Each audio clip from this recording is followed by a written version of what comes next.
Tremendo final después de un brutal femicidio. La historia con Fernando Tocho. Cerca de las 8:30 de la noche y las 21 horas había un amplio despliegue policial allí en el barrio de Castelar, zona oeste, en Morón, porque vecinos habían reportado una fuerte discusión que hubo entre una pareja. Claro, esos gritos, ese pedido de auxilio por parte de la víctima alertaron a la policía. Cuando la policía llega a este domicilio ubicado en Los Criollos y Corrientes, justo en la esquina, una zona transitada, encuentra dos cuerpos sin vida. El primero de Juan Carlos Bertini, un cabo de la Policía Federal que cumplía funciones en Isidro Casanova. Abandonó intempestivamente su puesto de trabajo para ir a discutir con su pareja en esa vivienda. Así empieza a reconstruirse un poco esta historia. Lo que todavía la Fiscalía no tiene claro es el móvil. Hay que marcar que la víctima, Zulema Serrano, de 28 años, a quien bien No hay móvil, ven ustedes, violencia. Ven ustedes en imagen. No hay razón, digamos. La visión del móvil a esta altura. Es un detalle Para matar a menor. una persona, claro. Con No lo- hay móvil. A ver, la fiscalía que trabajan es la fiscal Bonini, de género, Fiscalía número 12 de Morón. Va a terminar de esclarecer esto con testimonios. Han levantado del lugar el arma reglamentaria que usó el efectivo policial. También estaba el arma de la víctima en el mismo ambiente. Y la discusión llegó a términos que no deben ser comunes, por supuesto. Esta causa, que prácticamente está esclarecida, va a tener un cúmulo de pruebas en estas horas muy importante. En estas horas se pidió una batería de pruebas como las autopsias que se van a hacer en horas. Recordemos que no puede intervenir ni Policía Federal ni Policía de la Ciudad porque los agentes pertenecían a esa fuerza, tanto víctima como victimario. Va a trabajar la policía bonaerense. Hay mucha celeridad por parte de los agentes para terminar de hacer toda la prueba, pero un escenario muy dramático el que se vivió ayer a la noche en Castelar. De hecho, terminaron los dos muertos. Ambos policías de diferentes fuerzas, pero ambos armados. El hombre termina matando primero a la mujer, comete el femicidio y después decide quitarse la vida. Ahora, decía Fernando recién, se busca un móvil. Un móvil es una discusión como las tantas que puede tener una pareja. Ahora, tomar la decisión de tomar el arma de fuego y disparar contra otro, salvo que sea en defensa propia, no tiene móvil, digamos. Es violencia pura, es la interpretación o la reinterpretación de la realidad. De hecho, lo solíamos leer mucho en los diarios cuando éramos más chicos y hasta no hace tanto tiempo, y cómo fue transformándose el titular. No del todo se clarifica o no cuanto quisiéramos que se clarifique, porque se sigue interpretando a veces la realidad de una manera que termina confundiendo a la sociedad. Hay como muchos discursos que van en caminos diferentes y terminan generando una gran confusión sobre la violencia de género y la nueva relación de la mujer en la sociedad, el lugar que la mujer debe ocupar en la sociedad. Y por otro lado, otras expresiones que terminan generando confusión, como decía recién y reafirmo. No termina de ser claro el mensaje, si no estas cosas no estarían pasando y no estarían pasando con la continuidad que las contamos. Fernando. Sí, resta saber si Zulema Serrano, la víctima, estaba en la espiral de violencia, como se conoce a estos casos, en donde la violencia va en aumento, es gradual, empieza con un insulto, sigue con una amenaza, sigue también con golpes y va escalando, ¿sí? Con lo cual la investigación también se orienta a reconstruir si ha sido ese el escenario que se ha dado y si ha llegado la violencia a un punto tal, puertas adentro, que termina en esto. Cuento un dato más. Ella ya estaba con el uniforme porque se estaba preparando para prestar servicio. Es decir, ya estaba lista para irse a trabajar.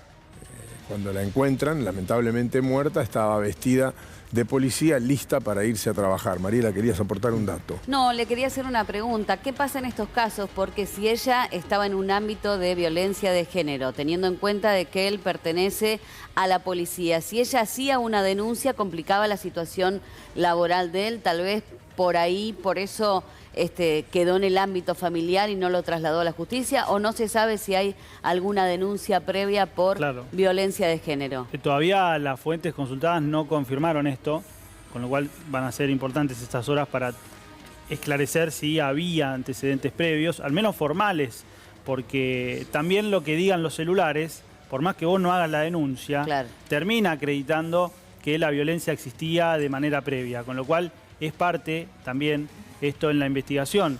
¿Cómo se da inicio a esto? Con un reclamo vecinal. Claro, la policía encuentra una escena en donde habían 2 personas muertas y se empieza a reconstruir toda esta historia. Otra discusión que hay que poner sobre la mesa es si los policías deben llevarse su arma reglamentaria a la casa.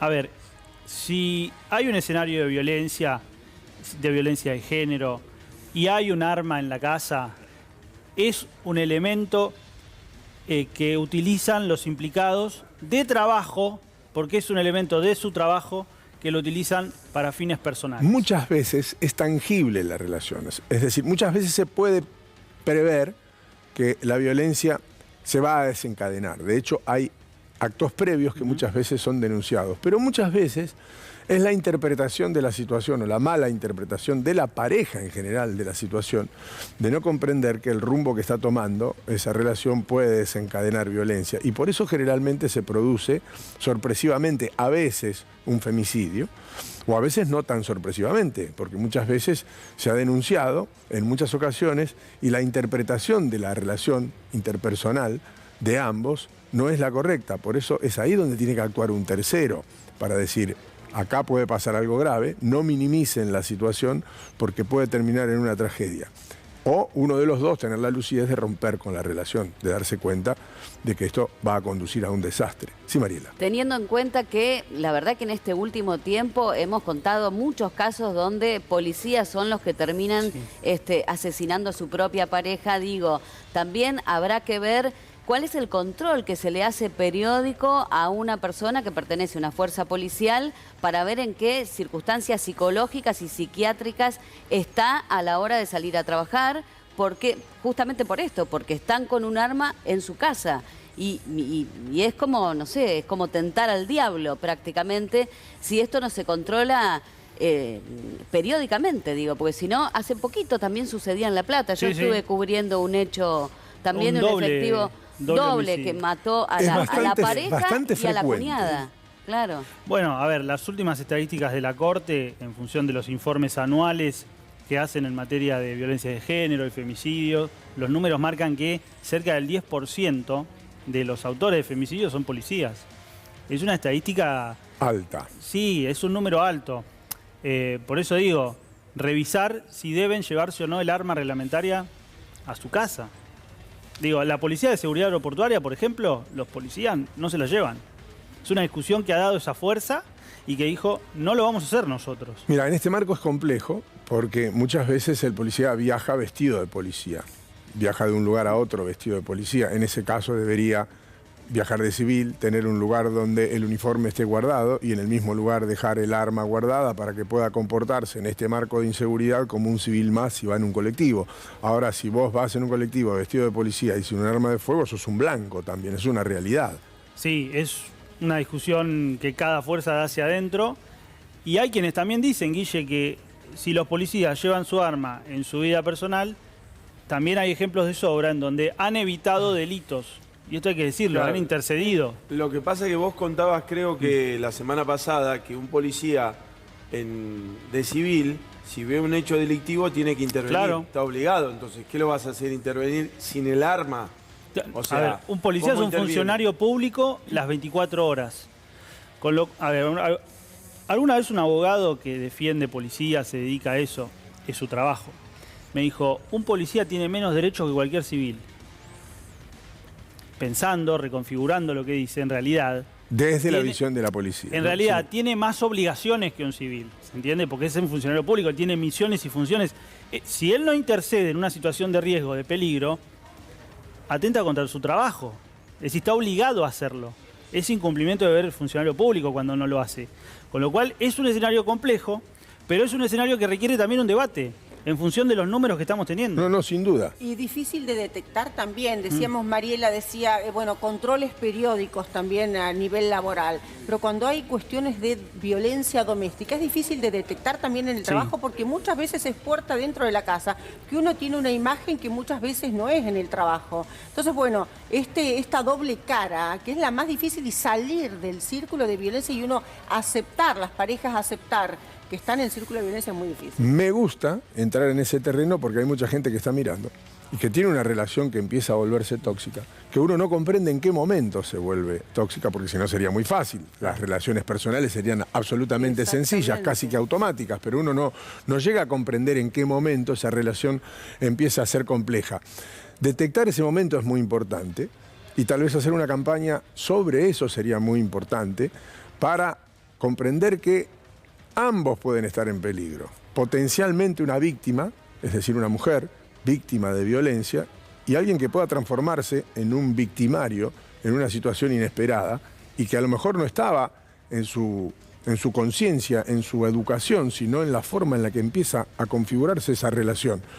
Y no hay que llegar hasta ahí, no hay que llegar tan lejos. Pasa muchas veces. De hecho, en los penales, y vos lo sabés bien, Fernando, la mayoría de las personas que están en los penales son personas que tienen buen nivel de educación y son los que pagan por delitos más graves en líneas generales. Los penales están llenos, pero los delitos más graves son personas que tienen buena educación y que han tomado una decisión en un momento de su vida que no estaba relacionada con el delito. Es decir, casi siempre, vamos a decirlo lisa y llanamente para que no haya confusiones, violencia de género. Violencia de género. Médicos, abogados, arquitectos, trabajadores, empresarios, y terminaron presos por no comprender que estaban en una relación confusa, violenta, y siendo ellos violentos sin saber interpretarse a sí mismos. Entonces no sé si están bien enfocadas las campañas. No sé si entienden lo que quiero decir, ¿no? Sí. Si se comprende claramente, no quiero que haya ninguna confusión al respecto. Es importante comprender la relación donde uno está metido. Me parece que es importante también que desde algún lugar se haga una campaña para ver cuáles son las señales, los indicios que uno tiene que tener en cuenta cuando está metido en un círculo vicioso. Porque muchas veces, ¿cuántas veces hemos escuchado a los familiares de las víctimas de violencia de género contar que no sabían nada, que en apariencias era una pareja normal, que se adoraban, que estaban siempre de la mano, infinidad de veces, y puertas adentro la situación era otra? Pero en el caso particular de estos hechos donde están involucradas las fuerzas, me parece que ahí hay que hacer hincapié en este control permanente de una situación emocional de los policías, ¿no? Porque eso, ahí hay un punto, más allá de que si llevan o no el arma, si tienen o no el uniforme. Yo no sé si realmente se hace, si están preparados psicológicamente para enfrentar el día a día. Un arma en una mesa, seas policía o no, si sos irascible, es triplemente peligroso. Claro. Mucha gente tiene un arma y muchas veces vemos cómo terminan esas historias por tener un arma en la casa, que tal vez sin el arma es un hecho de violencia, también muy grave y condenable, pero que no termina en un homicidio. Un arma siempre es un extra para alguien que se vuelve irascible, para alguien que no puede controlar su ira y su violencia. Y es letal. Letal, absolutamente letal. Porque como decís vos, que está igual de mal la agresión, pero no es letal por ahí. Al hecho de tener un arma, en el momento de ese segundo de ira, claro, por eso ya no hay vuelta atrás. Por eso lo decíamos, la agresión es inadmisible siempre. Hasta la agresión verbal, que muchas veces se minimiza, y es muchas veces la peor, claro, la más violenta de todas, esa que va directamente al inconsciente, la que hace verdaderamente daño, la que te hace una vida muy infeliz y que además te debilita psicológicamente. Desde esa violencia que empieza desde lo verbal hasta que pasa a la violencia física, hasta que pasa a estos extremos, hay un camino. Si nosotros podemos comprender ese camino, que lo que no hay que permitir es ni siquiera la violencia verbal, no solamente en una pareja, en un trabajo, en una relación con un vecino, en una relación hasta con un amigo o amiga. La violencia verbal es el principio de la violencia y hay que entenderlo bien. Porque la violencia que nosotros contamos por televisión, esta que recién nos cuenta Fernando, de alguien pegándole 2 tiros a alguien y después suicidándose en un acto extremadamente violento también, que es un suicidio, es un acto violento contra sí mismo, eso es una violencia arcaica. Pero también hay una violencia simbólica que es mucho más dañina o igual de dañina que esa violencia arcaica, que es solamente el final de esta película. Estamos contando el hecho consumado, pero bueno, hay una previa, ¿no? Un círculo de violencia previo que bueno, es lo que decíamos, ¿no? Que es difícil detectar y salir con lo cual, ese círculo. Por eso se trabaja mucho a nivel psicológico, claro, ¿no? También. Con lo cual se abre una investigación, se empieza a reconstruir, a hacer inferencias de adelante hacia atrás, para reconstruir en una línea del tiempo cómo se llegó a esto, porque lo que nosotros contamos es la consecuencia es el de final, algo. claro. Es Sí, el sí. final. Entonces, hay el que... emergente. Exacto. El detonante, si se quiere, porque acá hablamos de una persona con poca tolerancia a la frustración. Yo no creo que acá haya un plan criminal de principio a fin, por lo que muestran otros casos similares. Es un caso en donde hubo una discusión, puertas adentro, y este hombre reaccionó de la manera que reaccionó, matando a su pareja. Sí, una pelea que termina mal, podríamos decir, muy mal, ¿no? En tragedia. Sí, y además, sumando a lo que ustedes decían, estos son delitos de acción privada en principio. Es decir, ¿cuándo toma un delito de acción privada Estado público? Cuando alguien lo denuncia. Y ahí tiene que mediar el Estado, y ahí tiene que mediar la justicia. Si no existe esa denuncia por parte de uno de los implicados o de un tercero, sigue siendo una cuestión privada, puertas adentro. Ahora, también hay víctimas secundarias. ¿Por qué? Porque el entorno de tanto la víctima como el victimario se quedan con culpa de decir cómo no lo vi, cómo no fui a denunciar. ¿Y cuántas madres Claro. sin madre, sin padre? Porque muchas veces eso terminan, obviamente, con la madre muerta, el padre preso, o en este caso, si hubieran tenido hijos, con el padre y la madre muertos, ¿no? Con todas las consecuencias que eso trae. Y una situación que años atrás la hubiésemos contado como un crimen pasional, seguramente. Así era el título en los diarios. Así era el título, la verdad era esa. Bueno, Sí. gracias a Dios hemos avanzado como sociedad y hoy lo estamos contando de otra manera. Violencia de género, en este caso un femicidio que después termina en suicidio por parte de la víctima. Pero esta misma circunstancia, lo primero que hubiésemos dicho, bueno, una pelea, seguramente él celoso, lo encontró con otro.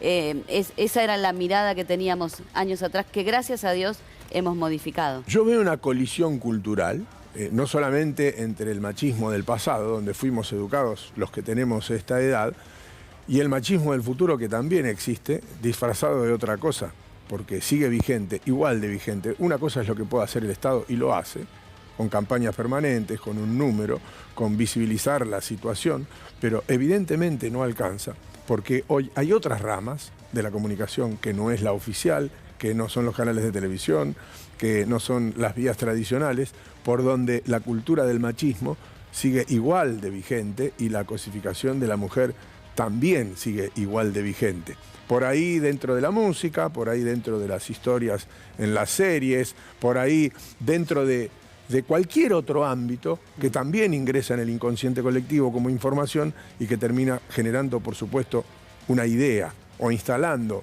una idea. Por eso aquello que es comunicación formal está bien, es constante, se hace, llega, pero evidentemente no produce el efecto deseado. Esa es la impresión que me da. Sí, apuntás directamente hoy a las nuevas tendencias musicales Por de ejemplo, los jóvenes. por Sí. ejemplo. Porque realmente si vos escuchás las letras de los jóvenes hoy, vos no podés creer que hoy en día sea ese tipo, o sea, pegarle a alguien. Sí, ¿cómo vas a erradicar el machismo, someterlo, digamos? ¿Cómo vas a erradicarlo? Así. Sos mía, quédate acá, o sea, y así podemos seguir porque son un poco más fuertes las letras, nosotros estamos buscando...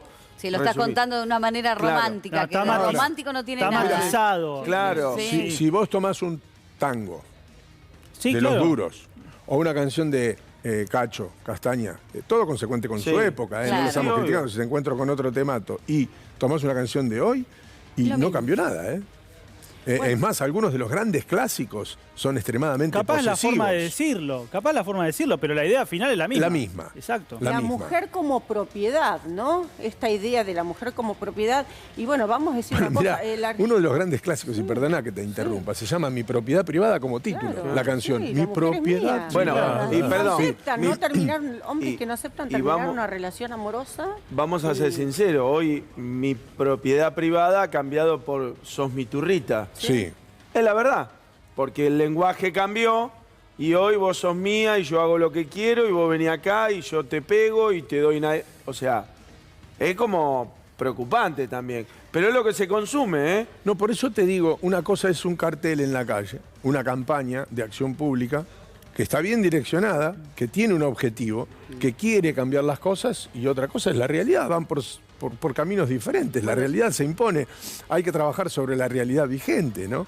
Con la diferencia que si vos hoy ves la letra de un tango, decís, bueno, se justifica porque en ese momento, cuando se escribió, era en ese marco, en ese contexto donde hasta la gente veía bien que así fuera. Pero hoy, donde el discurso que estamos haciendo es absolutamente distinto, donde se ha avanzado tanto al respecto, la verdad que se pongan de moda ese tipo de canciones donde muestran exactamente lo mismo de hace 50 años atrás, es un poco preocupante. Bueno, decir, ojo ¿qué que cambió entonces? Tampoco lo vamos a señalar desde arriba de un pedestal. Sencillamente lo que estamos tratando es de llegar a alguna conclusión que seguramente no tendremos esta mañana, ni nos alcanzaría el tiempo, ni somos sociólogos, ni mucho menos. Por lo menos desde mi humilde punto de vista, lo que veo es que no se ha modificado la raíz, y la raíz es cultural.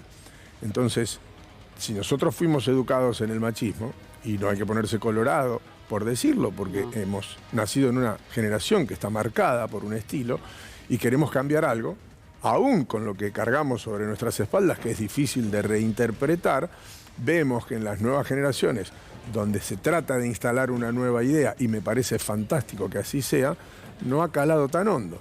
No se está produciendo ese cambio cultural, o por lo menos no se está produciendo a la velocidad que deberíamos. De hecho, Fernando, que maneja estadística y cuya especialidad es los policiales, sabe que muchas de las mujeres que mueren son jóvenes, no es que son mujeres de 60 años víctimas del machismo 28 años. De nuestra generación, sino que son víctimas del machismo de la nueva generación. Generacional. Exacto. Es verdad, es un dato tremendo ese, porque, o sea, uno cree que tiene que ver con el pasado, y son las nuevas generaciones. Por supuesto. Pero está tan vigente como antes. En algunos casos te diría hasta más potenciado. Sí. En algunas regiones del interior del país hasta está potenciado. Te digo, Zulema, la víctima de este hecho, tenía 28 años. Muy joven, pero muy joven. A mí lo que más me choca también de esto es que, siendo policía, gritaba en el barrio para pedir auxilio. Siendo policía, siendo la víctima policía y teniendo ella un arma reglamentaria también. Estoy lejos de cargar sobre ella porque ella saca a la víctima, claro. Pero a lo que voy es, ni siendo policía puede una mujer estar tranquila y garantizar su seguridad ante esta situación con su pareja. Este es el escenario de preocupación que se da, ¿sí? Porque también en las relaciones humanas, interpersonales, hay alguna cuestión de poder. Y es lo que se juega en el fondo. Recién hablabas vos del sometimiento. Y en las parejas se da esa cuestión también. En este juego de poder que se da. Alguien manda, en algún filósofo diría, esto es la teoría del amo y el esclavo, es histórico en la humanidad. Pero, insisto con esto, ni siendo policía te podés poner a salvo en un caso así. Gritando, pidiendo auxilio a los vecinos. Y teniendo un arma también. Con lo cual lo llevo al extremo. No, claro. Agrava la situación. Vestida de policía, todo un símbolo, en su propia casa. Digo, el escenario es de decir, tenemos un problema grave. ¿Cuál es la salida de esto? ¿Qué garantía tenés que esto no vuelva a pasar? ¿O que esto sea grave? No, garantía ninguna. Ninguna. No, por supuesto. Ninguna. Y eso también es lo que más preocupa. Además, cuando actúan personas no existen las garantías. Cuando se cruzan las emociones, no existen las garantías, sea cual fuere la emoción. Puede ser... Claro. El cariño puede ser la violencia, pero es una emoción al fin y al cabo, ¿no? Las emociones son incontrolables. Es ahí donde hay que trabajar, justamente. Es un problema emocional, más allá de que termina de manera trágica. Hay que trabajar en esa nueva inteligencia de la que tanto hablan los nuevos sociólogos, los neurólogos y las nuevas corrientes de pensamiento, donde hay que hacer foco en la educación emocional de las personas. Y es por ahí, da la impresión de que es por ahí, dado los resultados que estamos contando todos los días. Una vez más, contamos una tragedia, en este caso de una mujer de 28 años, cuya pareja también es muy joven. La mató y se mató, ambos policías. Ella vestida con su uniforme, a punto de ir a trabajar.